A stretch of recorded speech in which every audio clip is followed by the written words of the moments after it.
Part second. वह निर्माण स्थल पर गया, किंतु वहाँ की हालत देखकर आश्चर्यचकित रह गया।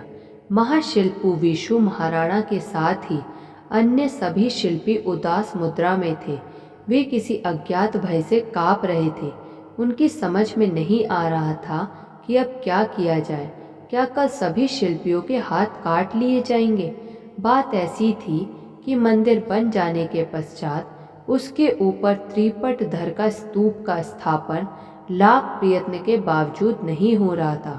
दरअसल उसके स्थापन में शिल्पियों से थोड़ी भूल हो जाया करती थी और उसी कारण उसका स्थापन नहीं हो रहा था। युवक धर्मपद ने उसके स्थापित नहीं होने के कारण का पता लगाया। वह अचानक बोल उठा, आप लोग निराश नहीं हो, मैं इस काम को संपन्न करता हूँ।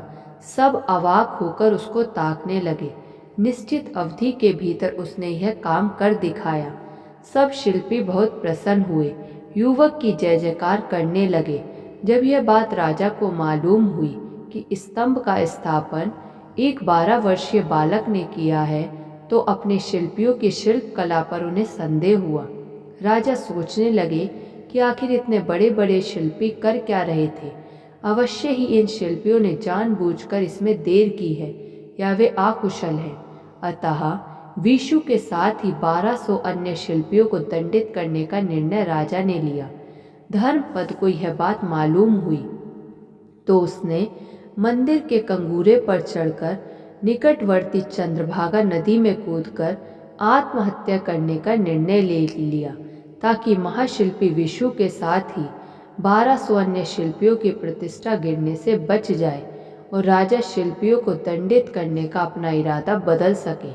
मगर युवक के निर्णय का जब राजा को पता चला तो उसने युवक के निवेदन पर अपना निर्णय बदल लिया और उसे पुरस्कृत किया। वहीं पिता पुत्र का मिलन हुआ। कोणार्क मंदिर का मुख्य भाग 220 फीट लंबा है, 128 फीट ऊंचा। श्रोतागार यह मुखशाला आज भी अपनी उसी गरिमा के साथ खड़ा है। यह पिरामिड के आकार का बना है। नाट्य मंदिर की सतह सपाट रूप से बनी हुई है। इसके मध्य तक चारों ओर से सीढ़ियों द्वारा पहुंचाया जा सकता है। संप्रति कोणार्क मंदिर का मुख्य भाग विमान के नाम से पुकारा जाने लगा है। जगमोहन यह श्रोतागार अपने मूल रूप में स्थित है। नाट्य मंदिर बिना छत का है। जनसाधारण के लिए बने आगार की दीवारें मिली जुली हैं। मुख्य द्वार पर 2 लड़ाकू घोड़े और 2 हाथियों की आकृतियां हैं। सूर्य भगवान की पत्नी छाया देवी का मंदिर जीर्णावस्था में आ गया है। 16 स्तंभों वाला अरुण स्तंभ जगन्नाथ मंदिर के आमने सामने है। 1751 ईस्वी के पश्चात पुरी को कोणार्क से अलग किया गया। मंदिर के भीतरी भाग में कमल के फूलों के चित्रांकन से सुंदर साज सज्जा की गई है। दीवारों पर अंकित विभिन्न मुद्राओं में हाथियों के चित्र तथा भांति भांति के पशु पक्षियों के चित्र अत्यंत नयनाभिराम प्रतीत होते हैं। इसकी शिल्पकला के 5 महत्वपूर्ण पहलू हैं: साज सज्जा, सामाजिक, धार्मिक, परंपरागत एवं उत्प्रेरक।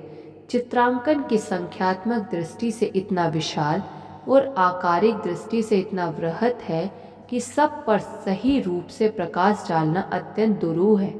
भुवनेश्वर और पुरी दोनों तरफ के राजमार्गों द्वारा वहां जाया जा सकता है। अनेक पर्यटक बसें भी उपलब्ध हैं। पर्यटकों के विश्राम के लिए राज्य के पर्यटन विभाग की ओर से पंथ निवास नामक विश्राम गृह की व्यवस्था है। रात्रि के शांत प्रहर में कोणार्क दमक उठता है। समुद्र की सुनहरी लहर कासारीना गुफा की दूरी वहां से मात्र 2 किलोमीटर है। इसकी कलात्मकता एवं मनोहारी रूप के दर्शन किसी भी मौसम में किए जा सकते हैं। सदियों प्राचीन होने पर भी कोणार्क के मंदिर पर भारत को गर्व है। इसकी प्राकृतिक एवं मनोरम छटा किसी को भी बरबस अपनी ओर खींचे लेती है। इसका ऐतिहासिक महत्व तो है ही। धन्यवाद। ऐसे और प्रसंग सुनने के लिए आप इस चैनल को सब्सक्राइब कर लीजिए और इस वीडियो को लाइक कर दीजिए।